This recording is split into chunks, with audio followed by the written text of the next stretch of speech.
Okay, so let's start. Okay, we're starting a new Torah tonight, Baruch Hashem. Erev Shabbos, getting ready for Erev Shabbos, Parshas Mishpatim, Torah Mem Zayin, Rabbi Nachman, Chutei Moharan. So let's start. Sakana Gedola Lomar Torah. Says Rabbi Nachman, already the first four words could blow somebody away. One would think Torah is the sweetest thing in the world. Torah's harmless, can't hurt anybody. The Torah, we live by the Torah. It says Rabbi Nachman, Sakana Gedola Lomar Torah. There's a danger of teaching Torah. But Tzarech L'zeh Yigia Gedola Ba'amonas Yisera, says Rabbi Nachman, one needs to toil tremendously and to skillfully know Sheyuchal Lishkal B'felas Devarav, to be able, he needs to be very skillful, a very skillful teacher, to be able to weigh and measure his words. Ba'ofen shelo yishma kol echad ve'echad me'ashomen ki emash etzarech lo. He needs to be able to speak out Torah in a way that each person will hear what he needs to hear, lo yoser, but no more. I don't know if we'll get into it this week. He's going to explain in depth what is the problem with hearing more than you're supposed to. So it's a big sakana. Rabbi Nachman says in the Sefer Hamidos, in Chidushim D'Oraisa, I'll just read to you what he wrote. And this Torah is very similar. He says like this: Tzarech Adam L'shmor Milomar Divrei Torah. Person needs to be very careful when he says Divrei Torah. Be'esu b'makom she'en nishma. He needs to be careful not to say Torah in a place at a time that his words won't be heard. Gemara even tells us, the Gemara in Yevamos tells us that just like there's a mitzvah to say Torah or to say words when they will be listened to, so too there's a mitzvah not to say words when they won't be listened to. So that's where Rabbi Nachman's coming from. A person should make sure to say Torah only when the words are going to be heard. Even when you find a good time and a good place to say words of Torah, be careful. Be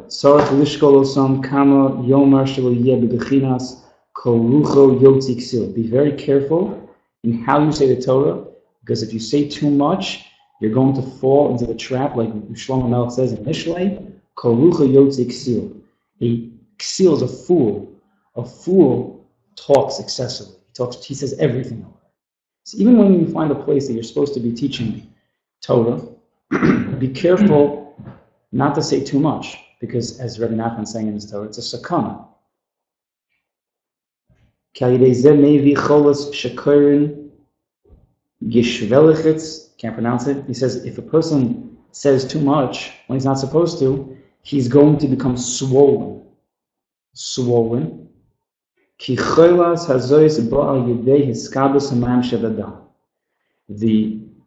problem is that the water, there's going to be hiskabas hamayim shebadam. The water within his blood, the water inside is going to become very strong, and a person is going to become swollen. He's going to blow up. Therefore, like the pasuk in Yirmyahu says, a person should, or Hashem, he weighs his ruach. Hashem knows how much ruach to put into the world. And he measures the water. So Nachman is saying that a person has to know how to measure his words properly, or it's going to be a sakana. We'll talk about, probably next week, how we can understand this machlo, a person becoming swollen. How does that play into the Torah? Okay. So Nachman told us that you have to be very careful when you teach Torah, to skillfully teach it in a way that you're going to speak to the ears of the people that are there, and not to speak over them, not to speak more than they can handle. Says Rabbi Nachman, and even though everybody who's sitting by you is going to hear the entire Torah that you're saying, they can physically hear every word you're saying. Im kol zeh, nevertheless, says Rabbi Nachman, lo yishma kol echad rak ma shetzarech levad. However, people have a selective hearing, and they're going to only hear what they need, what they think they need. Ukamuba al pasuk, the pasuk says, we had in last week's parsha, vayishma Yisro, and Yisro heard. Says the Zohar Kadosh, V'alo kol ha'olam shamu. But everybody in the whole world heard. Everybody heard about Kriyas Yamsuf. Everybody heard about Amalek attacking Klal Yisrael and Klal Yisrael beating them. Ella Yisro Sham. But it was only Yisro who heard. We say in Oz Yashir every day that the nations heard and they melted. They were scared. The pasuk says Oz Yashir is made. Oz Yashir is testifies that the whole world heard about what happened and they were scared. So why does the pasuk only say Vayishma Yisro? So says Rabbi Nachman, and we all know this. Kirak Shmiyas Yisro Nechshav L'Shmi. It was only the hearing, the ears of Yisro, that was considered a hearing. Not everything you hear do you hear.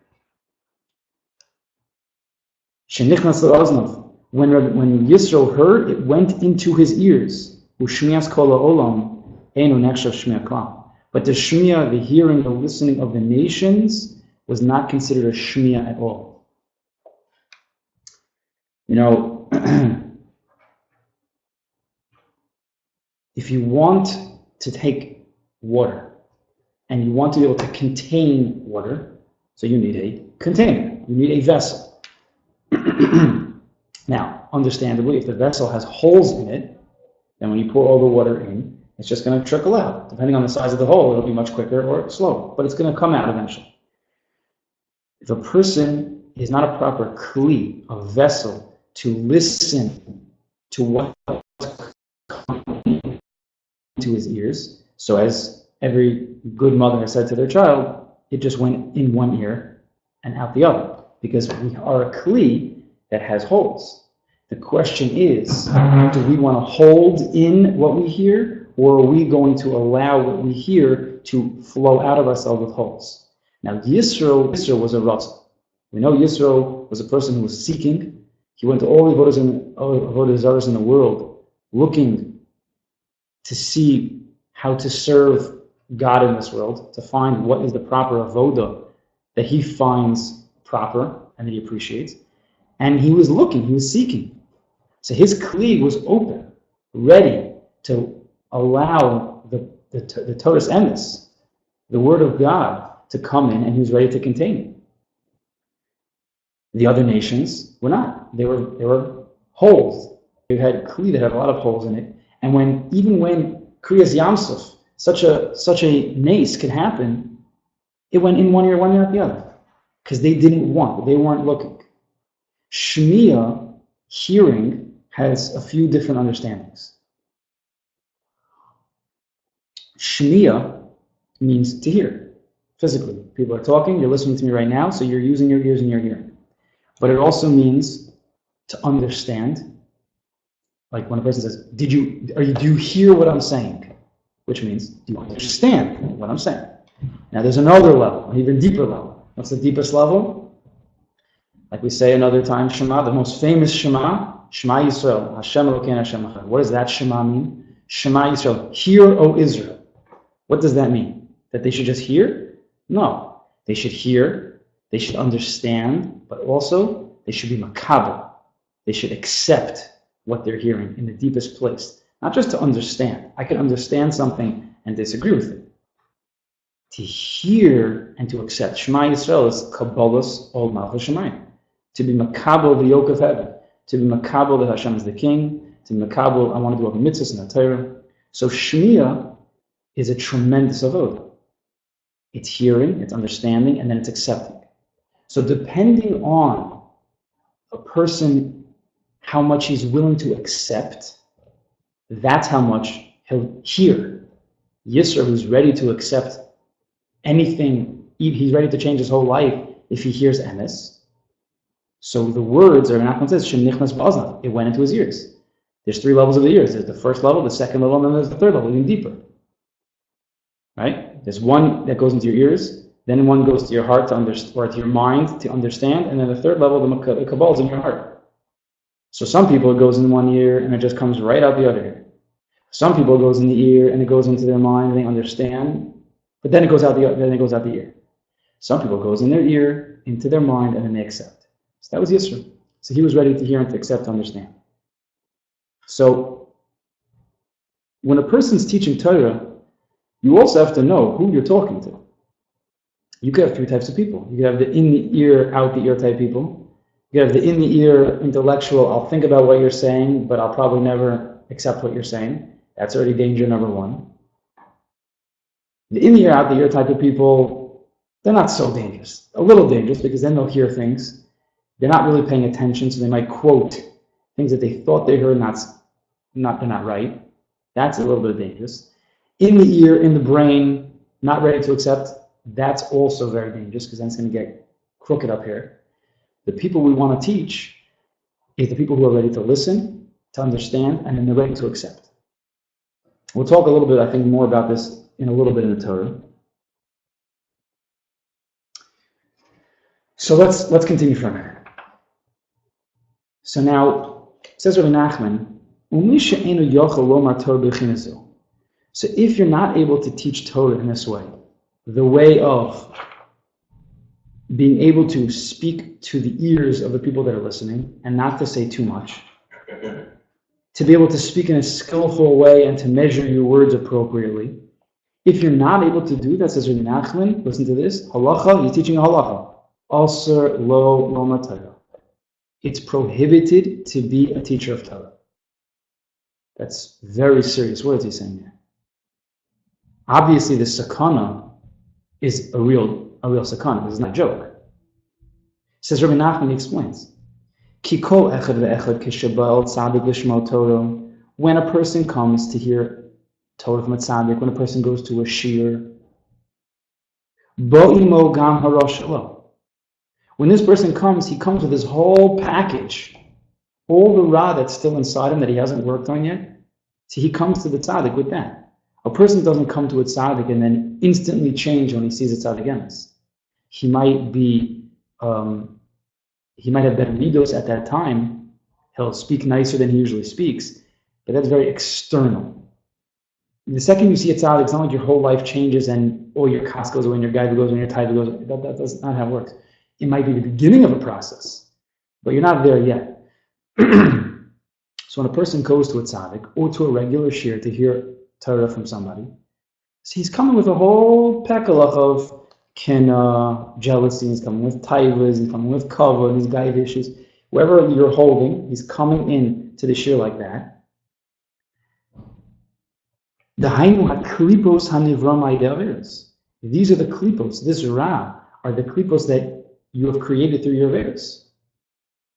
When a person sins, he creates certain klipos, external shells. Now, a lot of fruits and vegetables, we try to get rid of the shells. Shells are not so good always. They stuff up our ears. They stuff up our minds. They don't allow us to see, hear, and feel correctly. Averos create a mechitza between us and God. And so when a person sins, depending on the severity and the amount of times, he's creating more and more klipos, more external layers, which are created very often, if not always. Meaning when a person sins, the reason behind the sin is often a midah ra. Like Reb Chaim Vital, Talmud of Arizal, tells us, he says that midos, kas and gaiva and simcha and savlanas, midos in general, you don't see them necessarily being mitzvahs in the Torah. Why not? They're tremendous in Yana. He says because derech eretz kadma b'Torah. Derech eretz is a precursor, is a hagdama to the Torah. To be someone who's going to learn Torah, who's going to teach Torah,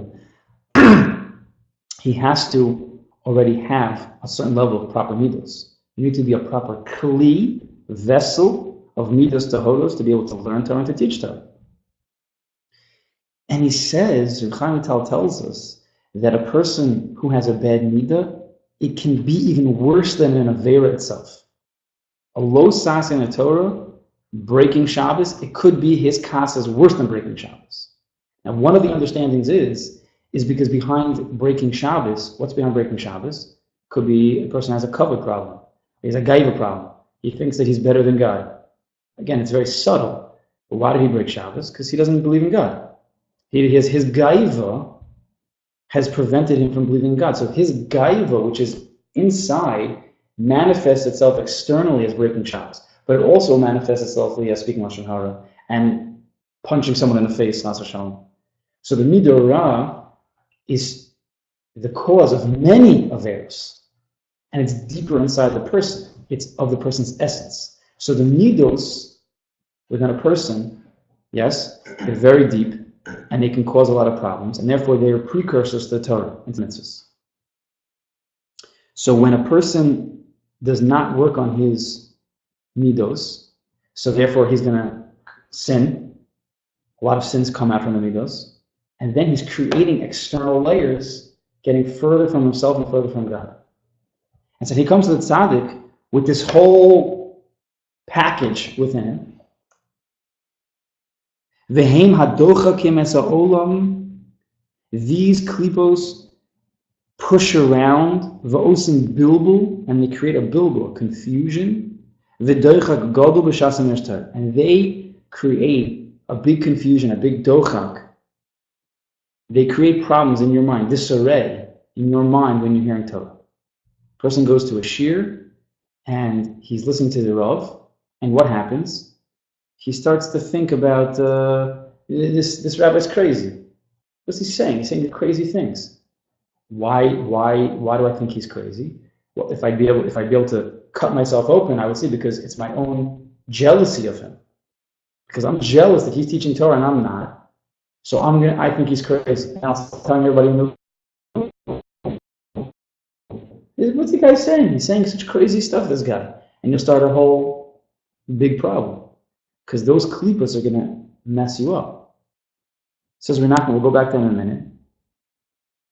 He says, Ki hara hanao shekol echad rotz levaldo. Because the Ra of a person, specifically the Ra here, wants to confuse a person.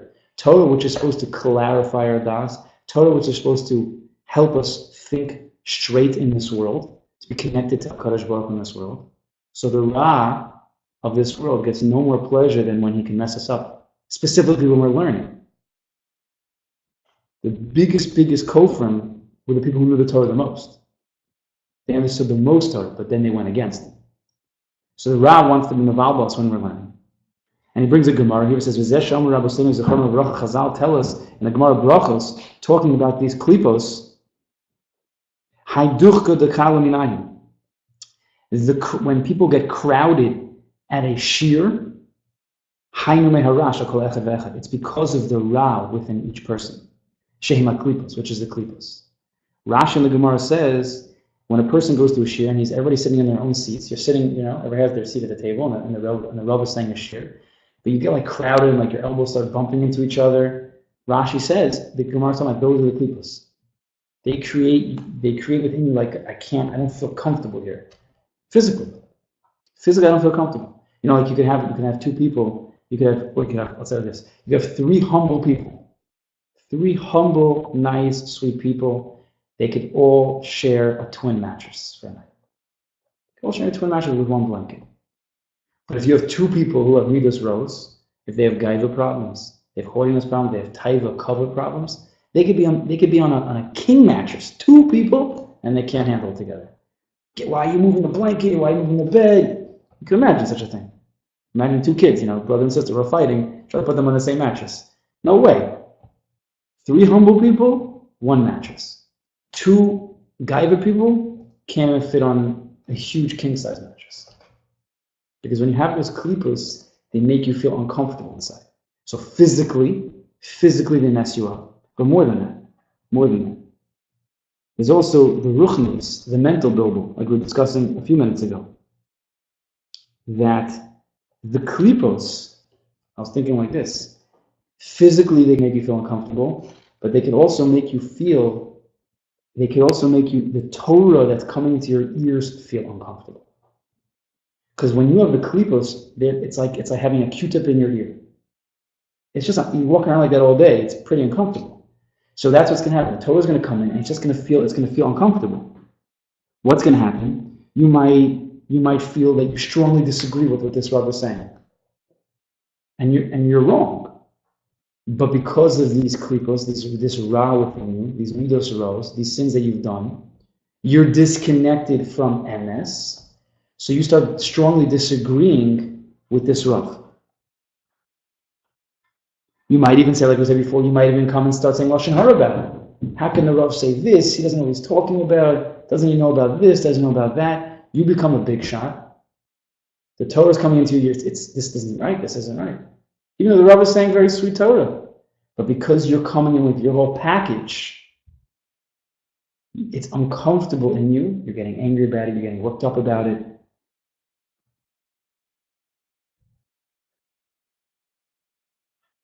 And also another big problem that can happen is if a person is listening to a shir, and let's say the Rebbe is talking about Avodas Hashem, or he's talking about something of that nature, about growing, working on midos. If the Rebbe starts to talk about a certain level, a very high level, a person very often will disagree with it, not because it's not right, but he doesn't feel like he can get to that level. He understands that's a very high madriga, and he says that's not possible. He's ready to throw away emes. Why is he throwing away the emes? Because in his heart, his gaiva is telling him you can't get to that level, and therefore to feel good about yourself, you have to say that what that Rav is saying is sheker. Because if that Rav is saying emes, well then, how am I can't, if I'm not holding it, then I'm not a good guy. My inner midos rose will not allow that to happen. So very quickly, very subtly, we won't even realize, we'll throw off a whole shir from a Rav who's speaking emes. He's quoting the Mesilas Yesharim, he's quoting a Torah from Rabbi Nachman. But I'll say, no, it can't be right, because I can't hold there, so it can't be right. And all of this is the uncomfortable feeling that the klipos make within a person when he has sinned and he's not a proper kli. I'll tell you just a story I remember today. My Rebbe, Moshe Weinberger, he was telling one time, he was talking about a similar idea to this, and he was saying how one time he was saying a shir. He was saying a whole long hour shir. And he saw in the crowd that there was a person there that was like itching. He wanted to raise his hand, and he wasn't raising his hand. He saw that he was getting very bothered. So at the end of the shir, this person runs right up to Rav Weinberger, and he says, Rav Weinberger, when you quoted that Rashi, and Rav Weinberger told us that Rashi was like one of the in the first few minutes of the whole shir. I think you learned the pshat wrong. So the whole shir, this person was waiting to tell Rav Weinberger that he learned Pshat and Rashi wrong, which of course this person is wrong, and the Rav was right, but he missed the entire shir, he missed the entire point, because those words were uncomfortable in his ear. Because he just wanted to say something against the Rav, to make him feel good, like, I said something that the Rav is wrong. A person loves that feeling. Like when the Rav says something and it's a little off, and then you call him up and say, oh, but it says over there, you feel like so good about yourself, because you proved the Rav wrong. Where does that come from? Where does that feeling come from, that you want to prove somebody wrong? If you want to get to the emes, that's one thing. But where does it come from you want to prove somebody wrong? It comes because the klipos that are sticking in your ear, the Torah says, this is uncomfortable. What is this? I have to prove him wrong. This is what happens when you come and you hear a shir like that. Or you have the people, you have the people who, they'll go to any shir. They'll go to any shir in the world. It doesn't matter if it's a halacha shir, if it's a hashkafa shir, if it's a mussar shir, it doesn't matter. And at the end of the shir, you know what they'll say? They'll say, listen, Rabbi, I get what you're saying, but I don't get one thing. How could God allow 6 million Jews to be murdered? Doesn't matter what you're talking about, but that's his question of life. He's plagued by this question. Of course, okay, we understand it's not a good thing, and we all have a little bit of that question, but he can't go to even one shir and not ask that question. He'll go to the shir, but at the end he has to ask the Rabbi, but how do you explain the 6 million Jews that are murdered? I can't hear what you're telling me, not in Muslim, not in Halacha, not in Hashkaf, because this question can't be answered. This is a problem. And people, so a Magid Shir, a Rav, someone who's being mashpia, someone who's saying over Torah has to know who he's dealing with. This is what Rabbi Nachman is talking about. A person can hear, a person can let it go into his head, but he's not ready to accept. You're talking to dangerous people. It's very dangerous. So let's go weiter. Ve'elu, anybody have any questions? If any questions, please type in.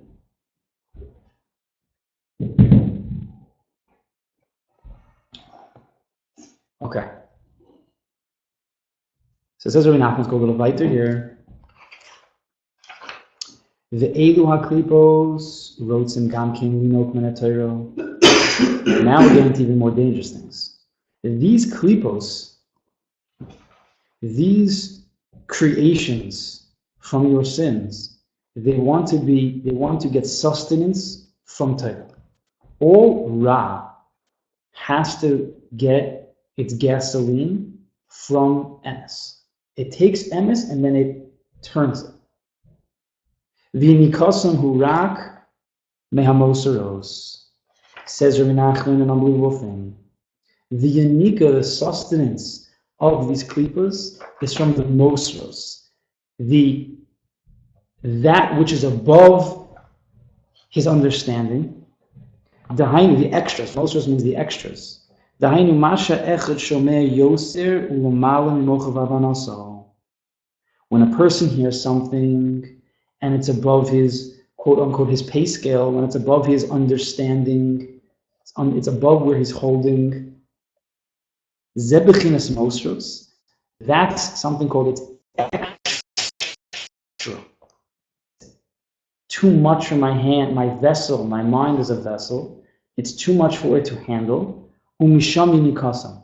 And in that place, the klipos can get sustenance. Because that's a very dangerous place. When you're learning something and it's a little bit above where you're holding, either break, right? If you pour too much of you can even, if you pour too much of something into a vessel that can't handle, it could crack the vessel, right? That can happen. You get a shvir sakelim. Let's stick with that for now. It could be good, but let's just finish this paragraph for 1 second. So too much can break a person. That's where the klippas get their sustenance from. This is like teaching Razei Torah, the secrets of Torah, to the externals, to people who are not ready for it. Teaching, a 15-year-old, to teach him Kabbalah, you're putting too much into his kli, he's going to break. Because their Yanika comes from this thing called Razei Torah, meaning anybody who's learning something above where they're holding, it's called Razei Torah, secrets of Torah, meaning you're not holding there. To where you're holding, it's a secret, and it has the potential to break you. I'm just, 1 second, let me just see these questions here. Sometimes if I'm learning and I don't understand something, I get frustrated at myself. Is that a klipa? If you get frustrated at yourself, is that considered a klipa? I don't think it's considered a klipa, but one has to have the proper emunah that whatever you're learning, if you understand it, that's great. And if you don't understand it, so Kadosh Baruch Hu says you're not ready yet. And just keep learning. And you ask questions. To get frustrated, and I'm going to say, and I mean this in the softest way, sometimes when a person gets frustrated, it's because of a deep gaiva. Not in a bad way, but a person has a certain haughtiness that he feels, I should understand. And if I don't understand, I'm frustrated. Because if you opened up, imagine you're a 10-year-old and you open up a calculus textbook. And now you read the pages and you have no idea what it's talking about. Would you get bothered? Would you get frustrated? The answer is probably no, because you understand going in, I'm not supposed to understand this. So whatever you understand, beautiful. If you don't understand, there's nothing to get frustrated by. It just means you have to continue working. To get frustrated means you think you should have understood it, and now you don't, so you're frustrated. Because it's a little bit of a guide. Again, it's not necessarily bad. It's a good guide, because we want to continue to learn. But you have to be very careful, never to be frustrated. Frustrated, it has to, I don't know if you could be frustrated and it comes from a good place. I don't know if that's possible. What's the next question here? I know of this film. I know this feeling of klipas. Is there a prayer for those moments? I mean, you can always down to Kadosh Baruch Hu. Just you speak to the Borei Olam. Kadosh Baruch Hu, I feel these klipas. I feel uncomfortable. Help me. Clarify my heart. I want to serve you be'emes. Help me through this. Help me see the klipas. Help me just continue learning. Just simple dvar pshutim. Just talk to the Borei Olam. Like Rabbi Nachman teaches us in everywhere.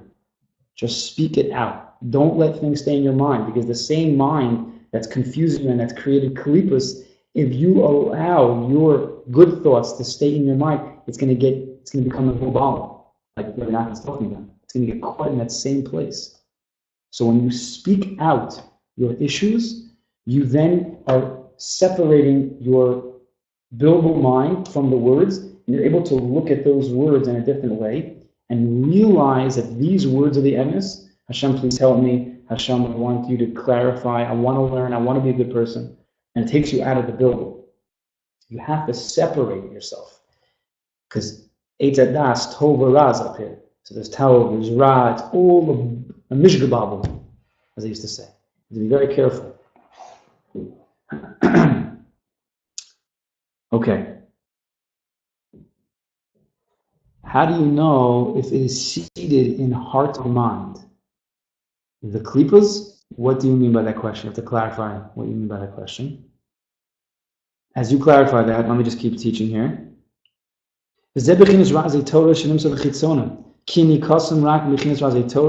Anything that's above where you're holding is considered secrets. You're not holding there.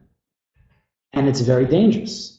Sometimes a person has to learn above what you're understanding, because then otherwise you don't grow. But if you go in with a gaiva, thinking you should understand, or one second, let's finish this line. This is above where you're holding. According to where you're holding, what's going to happen? If you don't understand this, and you're a person who has not fully worked on his midos rows, this is a very bad combination. That means you're going to hear, and you're going to understand something that's not right. Because this is something above where you're holding. If it's something that you can understand easily, so fine, it goes into my ear, and then I can understand it, and then I can live with it.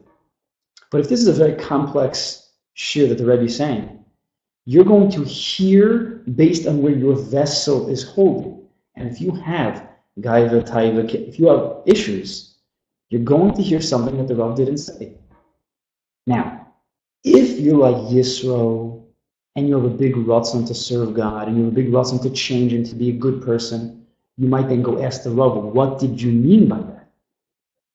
But if you don't have a big vessel, you don't have a big ratzon, will to serve Hashem properly, you're like the nations of the world that just heard about Kriyas Yamsuf, and in one year out the other, then you might take in something from the Rav, never clarify it, and it can become very destructive for you, your family, and other people when you start telling over what he said. Like there's a famous line from the Chassam Sofer. He says, I don't mind if you, Talmud, you student, say my Torah in your name. But don't ever say your Torah in my name. You want to say my Torah, which is emes, says the Chassam Sofer. You want to say my Torah, which is emes, you want to tell the whole world in your name? Go right ahead. I don't care. Because the ikar is to tell Dvar Hashem. But if you're going to say what you think you heard from me, you're going to tell your own Torah to other people in my name, you're going to create a big destruction. When do people say their own Torahs? Either they're a Talmid Chacham, or they have a lot of problems, and they're going to hear things, it's going to get translated in their mind inappropriately, and then they're going to start saying their own Torahs. They're going to start creating a whole world of hashkafa, which is totally crooked, because you know why? Because their heart's crooked. Because they never were really ready to accept what the Rav was really saying. They were only ready to accept what they came into with their belief. Yisro said, I'm ready to hear whatever you have to say, God. Whatever you have to say, I'm ready for it. So therefore, he was a kli that was tahor, that was open to hear whatever God said, and then he came and he changed his life. But if you come in with your kli, if you come with a kli that's filled up already with midos rose, you're not ready to hear what the Rav is saying, you're in big, big trouble. And that comes from the Mosers, that Torah that the Rav is saying, which is too high for you, that's the problem. If you say very simple things, 1 + 1, you're not going to make a mistake. 2 + 2, not going to make a mistake. When you start saying things that are now a little bit above where the Olam is holding, this is the problem. This is the sakana that Rabbi Nachman is talking about. That a Rav, a Magid Shir, someone who's teaching Torah to people, has to know coming in. People hear what they want to hear based on where they're holding. So this is what Rabbi Nachman is talking about. We'll have to continue next week. But one should know that when he's teaching Torah, it's really also when he's learning Torah also. Let's get that point across, and we'll talk about that more next week. When you're learning Torah also, you have to know that you have to make sure that you're learning according to your madrega, your level.